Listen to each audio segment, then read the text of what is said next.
American president Donald ട്രംപിന്റെ board of പീസിൽ ചേരാനുള്ള യുഎസ് ക്ഷണം പുനഃപരിശോധിക്കുകയാണ് ഇന്ത്യ. ചേരണമോ വേണ്ടയോ എന്ന കാര്യത്തിൽ തീരുമാനമെടുക്കാൻ ട്രംപിന്റെ ബോർഡ് ഓഫ് പീസിന്റെ ആദ്യ യോഗത്തിൽ ഇന്ത്യ ഒരു നിരീക്ഷക രാജ്യമായി പങ്കെടുത്തു. യുഎസിലെ ഇന്ത്യൻ എംബസിയിൽ charge d affaires Nyang Singh ഖാമയാണ് ഇന്ത്യയെ പ്രതിനിധീകരിച്ചത്. ബോർഡിന്റെ ഭാഗമാകാനുള്ള ക്ഷണം ലഭിച്ചതിനു ശേഷം അത് സ്വീകരിക്കണമോ എന്ന് ഇന്ത്യ പ്രതികരിച്ചിട്ടില്ല. ദാവോസിലെ ലോഞ്ചിലും പങ്കെടുത്തിട്ടില്ല. പിന്നീട് ഫെബ്രുവരി 12-ന് വിദേശകാര്യ മന്ത്രാലയം ഈ നിർദ്ദേശം പരിഗണനയിലാണ് എന്ന് അറിയിച്ചു. ഗാസ ഉൾപ്പെടെയുള്ള മുഴുവൻ മേഖലയിലും ദീർഘകാലവും നീണ്ടു നിൽക്കുന്നതുമായ സമാധാനത്തിനുള്ള വഴിയൊരുക്കുന്ന എല്ലാ സംരംഭങ്ങളെയും ഞങ്ങളുടെ പ്രധാനമന്ത്രി സ്വാഗതം ചെയ്തിട്ടുണ്ട്.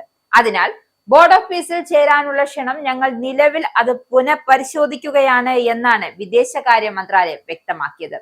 ഇന്ത്യ പൂർണ്ണ അംഗമല്ലെങ്കിലും ബോർഡുമായി സംവദിക്കാൻ തയ്യാറാണ് എന്നാണ് ഇന്ത്യൻ പ്രതിനിധി സാന്നിധ്യം വ്യക്തമാക്കുന്നത്. ജനുവരിയിൽ സ്വിറ്റ്സർലൻഡിലെ ദാവോസയിൽ നടന്ന ലോക സാമ്പത്തിക ഉച്ചകോടിയിൽ ട്രംപ് അവതരിപ്പിച്ച ബോർഡ് ഓഫ് പീസ് ഐക്യരാഷ്ട്രസഭയ്ക്ക് സമാനമായ ഒരു സംഘടനയായി മാറിയേക്കുമെന്നാണ് വിലയിരുത്തൽ. ഗാസയിൽ ഇസ്രയേലും ഹമാസും തമ്മിലുള്ള വെടിനിർത്തൽ മേൽനോട്ടം വഹിക്കുവാനും ഭരണം പുനഃസ്ഥാപിക്കുവാനും അതിലൊരു പങ്ക് വഹിക്കുവാനും ലക്ഷ്യമിട്ടുള്ള സംഘടനയാണ് ഇത്. യുഎസ് ഇൻസ്റ്റിറ്റ്യൂട്ട് ഓഫ് പീസിൽ നടന്ന യോഗത്തിൽ ഏകദേശം 50 രാജ്യങ്ങളിൽ നിന്നുമുള്ള ഉദ്യോഗസ്ഥർ പങ്കെടുത്തിരുന്നു. ഇതിൽ Azerbaijan, Belarus, Egypt, Hungary, Indonesia, Israel, Jordan, Morocco, Pakistan, Qatar, Saudi Arabia, തുർക്കി, UAE, ഉസ്ബെക്കിസ്ഥാൻ, വിയറ്റ്നാം എന്നിവ ഉൾപ്പെടെ 27 രാജ്യങ്ങൾ ബോർഡിന്റെ ഭാഗമാണ്.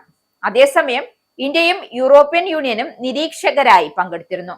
യോഗത്തിൽ Kazakhstan, Azerbaijan, UAE, Morocco, Bahrain, Qatar, Saudi Arabia, Uzbekistan, Kuwait എന്നീ 9 അംഗം ഗാസയ്ക്കുള്ള ദുരിതാശ്വാസ പാക്കേജിനായി സംയുക്തമായി $7 ബില്യൺ വാഗ്ദാനം ചെയ്യാൻ സമ്മതിച്ചതായും ട്രംപ് പറഞ്ഞിട്ടുണ്ട്. ബോർഡ് ഓഫ് പീസിനായി യുഎസ് $10 ബില്യൺ വാഗ്ദാനം ചെയ്തിരുന്നു. എന്നാൽ ഈ പണം എന്തിനു വേണ്ടി ഉപയോഗിക്കുമെന്നത് അദ്ദേഹം വ്യക്തമാക്കിയിട്ടില്ല. അന്താരാഷ്ട്ര സുരക്ഷാ സേനയുടെ കമാൻഡർ മേജർ ജനറൽ ജാസ്പർ ജസ്ഫോവ് മൊറോക്കോ, കസാക്കിസ്ഥാൻ, കൊസോവോ, അൽബേനിയ എന്നിവ ഗാസയിലേക്ക് ആയിരക്കണക്കിന് സൈനികരെ അയക്കാൻ വാഗ്ദാനം ചെയ്തിരുന്നു.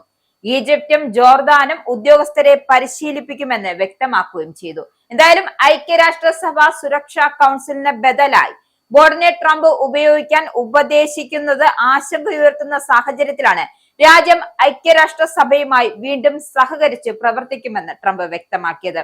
ഐക്യരാഷ്ട്രസഭ കൂടുതൽ ശക്തമാകും.